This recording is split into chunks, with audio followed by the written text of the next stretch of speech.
premiere in London's Leicester Square.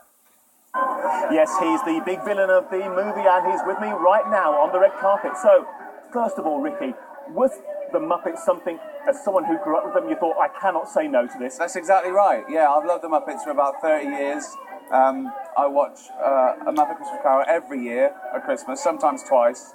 And I was a bit jealous of Michael Caine, but now I got to do the same. So, I absolutely love Constantine. It's like a buddy movie, a heist movie, and he's my number one, I'm his number two.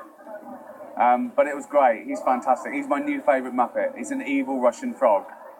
Do you think that the way we're seeing so much more sophisticated filmmaking with CGI and all this kind of new animation, is it good to get back to basics with something like this? Yeah, it's all real. It's all in the camera. They're there. You're acting with them. You know, I know there's a man under the table, but I honestly, I ignore that. I talk to even the extras were looking at me, just having chats with the Muppets. No one filming it, just talking about lunch and everything. So I love them. I have no trouble losing my suspension of disbelief. It's magical for me, and I agree with you. Yeah, it's nice that it feels real. It feels like you're talking to a frog. That's the truth.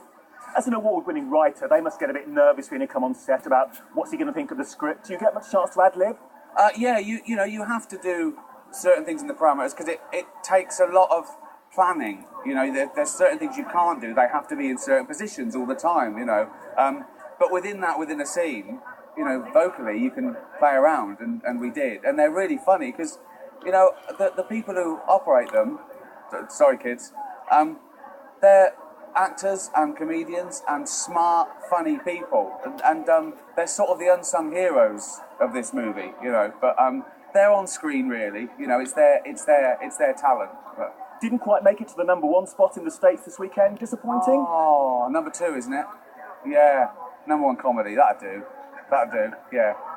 But do you think people had higher expectations for it? Who? I don't know. I don't have any expectations. I just enjoyed doing it. And what do you think is the state of film comedy at the moment? Are we in a good state? Good, bad state? Oh, I don't know. Does it change? Do things really change? There's good and bad films every year, and that's always going to be the case. So, I don't think that I'm a historian of films. I don't usually see comedies, to be honest. I usually see film on a plane on a 4-inch screen as the director intended.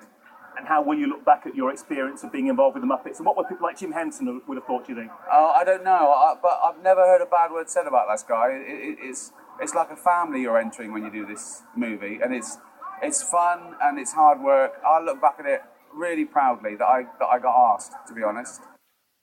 Ricky Gervais there. Now, it's nearly time for the BBC News at 10, but don't